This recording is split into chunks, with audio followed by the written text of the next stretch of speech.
강림절 절기를 계속 보내고 있습니다. 오늘은 강림절 마지막 주일입니다.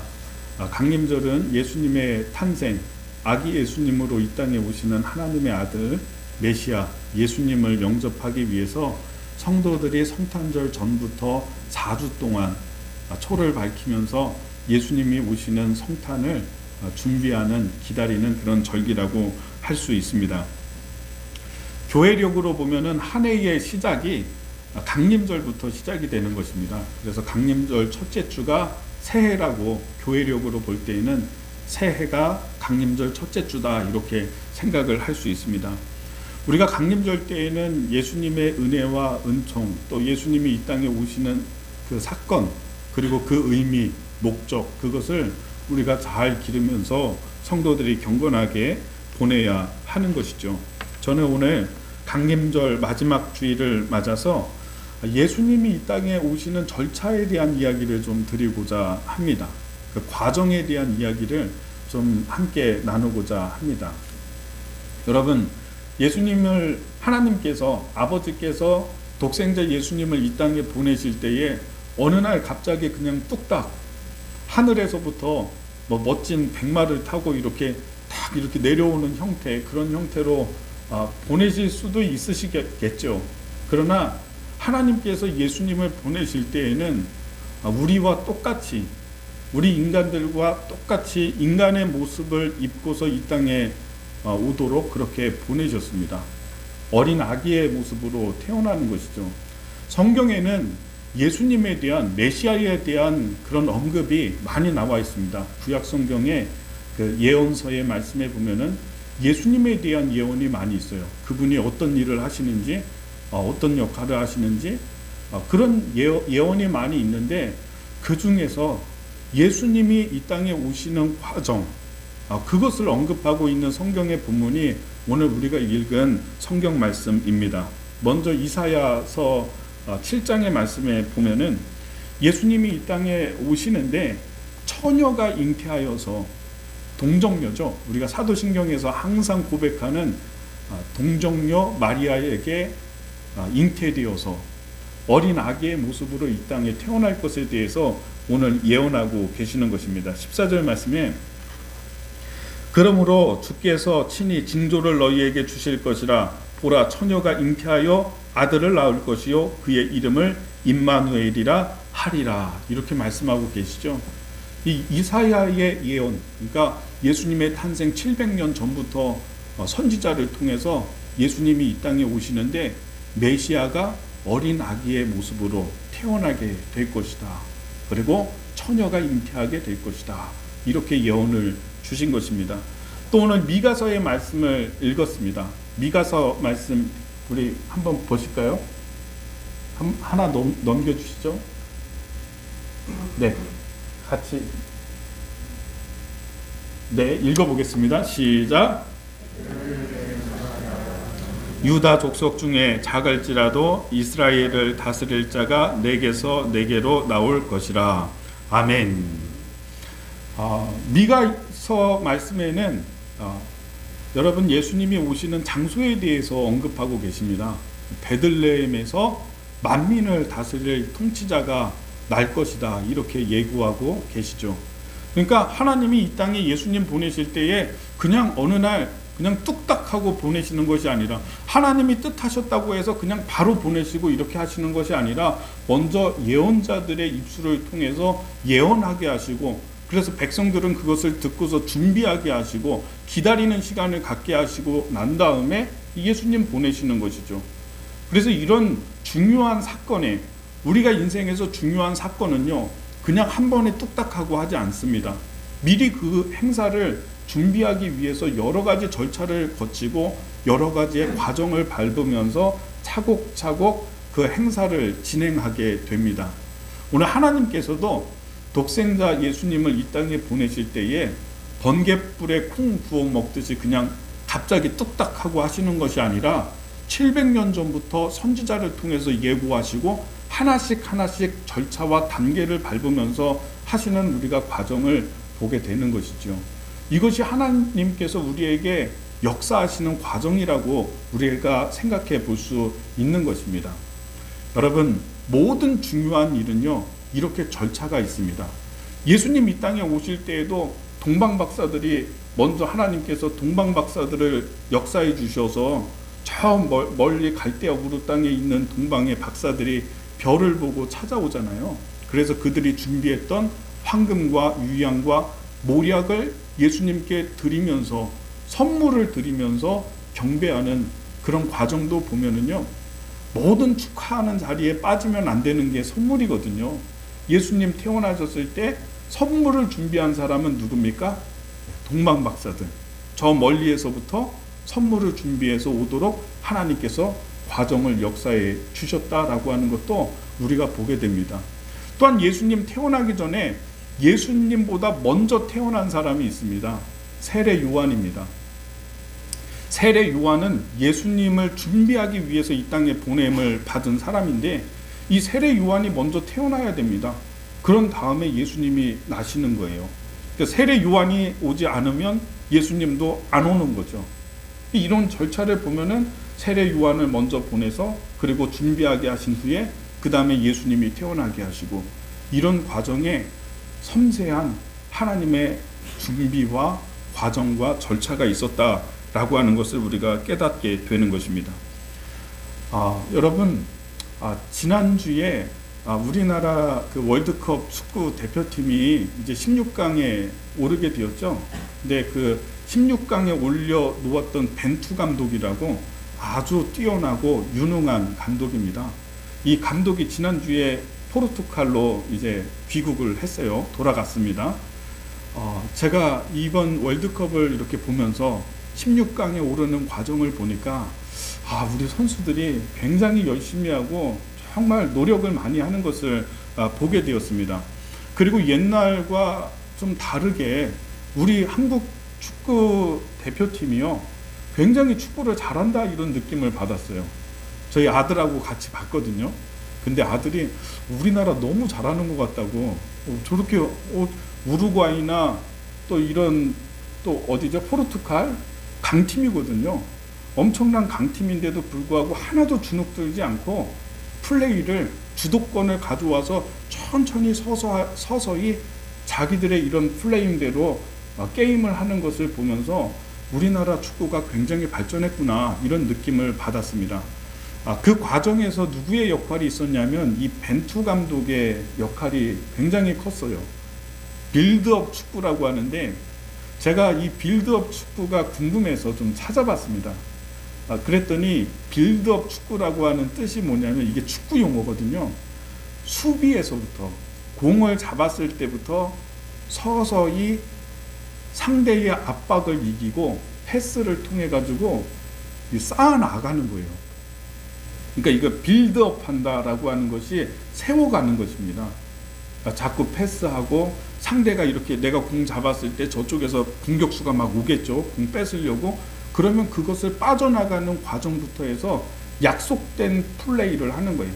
누구에게 패스를 하고, 내가 패스를 할 때에는 어떤 선수가 여기 있고 또 저기 있고, 그 위치를 계속 연습을 해가지고 어디에다가 패스를 해야 되는지, 그래서 이 압박을 뚫을 수 있는지, 이것들은요 수비 과정에서부터 공격으로 이어지는 과정이 빌드업이라고 합니다. 차곡차곡 패스를 통해서 한 번에, 옛날에 우리 축구는 어땠습니까? 좀 위태롭고, 수비들이 위태롭고 그러면 그냥 앞을 향해서 뻥 차는 거죠. 저 앞에 있는 공격수에게 그냥 한 번에 그냥 찔러주는 이런 패스를 많이 했는데, 이번에는 그런 패스가 안 나왔잖아요. 수비에서부터 패스를 통해서 승리를 만들어 가는 것입니다. 이것이 빌드업이고요. 철저하게 약속된 플레이를 하는 것이죠. 그러니까 벤투 감독이 우리나라 처음 왔을 때가 4년 전이었거든요. 굉장히 욕을 많이 먹었습니다. 성과가 안 나오니까. 도대체 빌드업 축구가 뭐 하는지 모르겠다 하면서 얼마나 많은 조롱을 받고요, 비난을 받았는지 몰라요. 특별히 일본한테 자꾸 지니까 저 벤투 감독 빨리 경질해야 된다고 사람들이 엄청나게 압박을 많이 했죠. 이번에 벤투 감독이 포르투갈로 떠날 때 인천공항에서 보니까요, 우리 코치진들하고 포옹을 하고 인사하고 그때 눈물을 다 흘리더라고요. 얼마나 서러웠으면은. 얼마나 그냥 사람들이 흔들어대고 당장 그 빌드업 축구 그만두라고 얘기를 하고 했는지 이 벤투 감독이 그런 스트레스를 많이 받았을 것 같아요. 근데 인내하고요, 그것을 참고 잘 견디고 끝까지 4년 내내 빌드업을 연습을 시킨 겁니다, 선수들을. 그랬더니 이 결과가 나온 겁니다. 이게 그냥 어느 날 갑자기 이런 좋은 결과가 나온 게 아니라 계속해서 선수를 훈련시키고 빌드업이라고 하는 것들을 자꾸 상기시키고, 내가 이곳에 볼을 잡았을 때 어떤 선수가 옆에 있는지 그것들이 다 계획이 되어 있는 것이고요, 약속이 되어 있는 것이죠. 그래서 상대가 나를 공 뺏으러 오려면 어느 쪽으로 패스해야 되는지 이게 다 약속이 되어 있는 것입니다. 그래서 차곡차곡 패스를 쌓아서 어떻게 하냐, 공격수에게 연결을 해서 공격을 성공하기까지, 골을 넣기까지 빌드업을 쌓아 나간다, 이런 뜻이 되는 것이죠. 저는 오늘 이 그 기사를 읽으면서요, 제가 빌드업 축구가 뭔지 이걸 조사를 하는 단계에서 가만히 생각해 보니까 이게 하나님이 하시는 것이구나, 하나님이 우리에게 빌드업을 하시는구나, 이것을 깨닫게 되었습니다. 예수님을 보내시는 과정도 보면은요, 어느 날 갑자기 그냥 뚝딱 하나님이 아들이시니까, 또 능력이 있으니까, 권세가 있으니까 한 번에 그냥 이 땅에 내려보내시는 게 아니라 700년 전부터 벌써 예수님의 탄생에 대한 예고를 하시고, 이사야 선지자를 통해서 어떻게 태어나게 될 것인가, 처녀의 몸으로 잉태하게 될 것을 벌써 예고하시고, 네가 선지자를 통해서 베들레헴에서 날 것에 대해서 미리 예고하시고, 이 메시아를 보내는 과정을요, 여러 선지자의 입을 통해서 다 증거하시고 증언하신 후에, 세례 요한을 먼저 보내시고 준비하게 하신 후에, 예수님 탄생하셨을 때 축하하는 사람들까지 다 정해놓으신 거예요. 동방에서 박사들 1400km 떨어진 그 먼 거리에서 밤에 별을 보고 쫓아왔거든요. 별이 지나가면, 행진하면 같이 따라가고, 별이 멈추면 자기도 멈추고, 어떤 날에는 별이 안 뜰 수도 있죠. 그리고 그 별이 한 2달 동안, 3달 동안 멈춰 있을 수도 있죠. 그럼 그냥 멈춰 있는 것이죠. 저는 이 동방 박사들이 그냥 빨리 올 수도 있겠죠. 직선거리로 빨리 올 수도 있겠지만, 별을 따라서 왔을 때에는 이것이 1년이 걸렸겠습니까? 3년이 걸렸겠습니까? 그건 모르는 일이죠. 저 멀리서부터 선물을 준비하는 사람들까지도 하나님이 다 계획하시고, 여러분, 모든 축하하는 자리에는 항상 노래가 있거든요. 축가를 부르는 사람이 있거든요. 예수님이 태어났을 때는 누가 축가를 불러야 될까? 여러분, 천군 천사가 호련히 나타나서 축가를 불렀습니다. 그러니까 성경에 나타나 있는 모든 과정, 예수님의 탄생의 과정을 보면은요, 다 계획된 대로, 하나님이 준비하신 대로, 섭리하신 대로, 약속된 플레이를 저 수비에서부터 하나씩 차곡차곡 쌓아가서 골로 연결하는 것처럼, 여러분, 하나님께서는요, 미리부터 다 빌드업하면서 예수님을 이 땅에 보내셨다라고 하는 것을 우리가 유념해서 오늘 묵상해 보기를 원합니다. 이런 관점에서 본다면 내가 예수님을 믿는 과정도 그래요. 내가 예수님 믿고 천국 백성 되고 하나님의 자녀가 되는 이런 기쁨을 누리기까지 어느 날 갑자기는 없다라고 하는 것이죠. 나에게 복음이 전해지기까지 하나님이 먼저 이 땅에 선교사를 파송하시고, 그들의 피 흘림이 있게 하시고, 그들의 헌신을 통해서 나에게 복음이 전해지기까지 하나님 역사해 주셨다.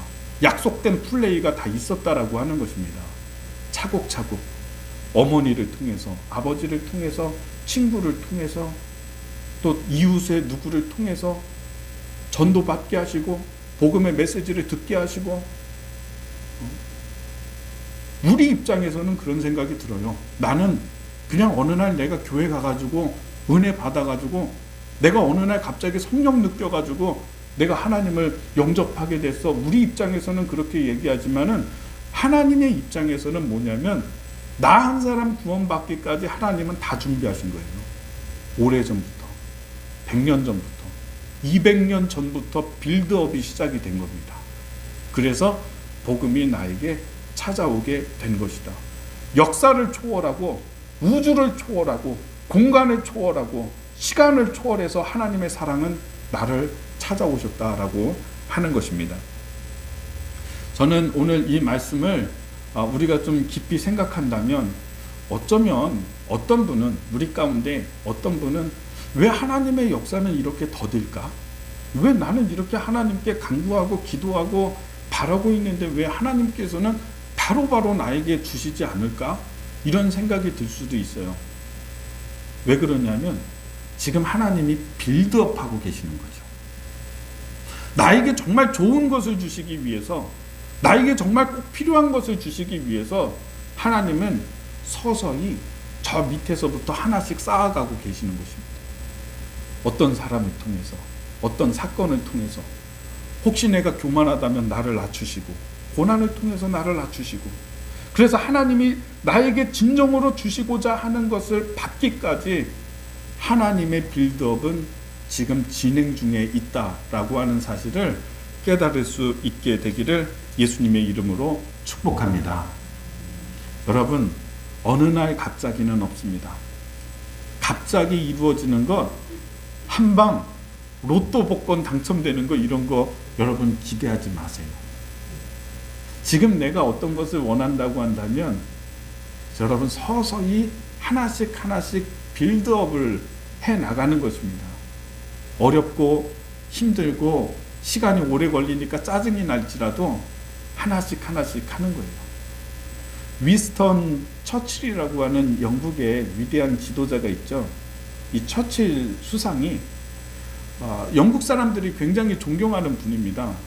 근데 이 처칠이 정치적으로 낙마해서 실패해가지고 자기 고향으로 돌아오는 그런 일이 있었대요.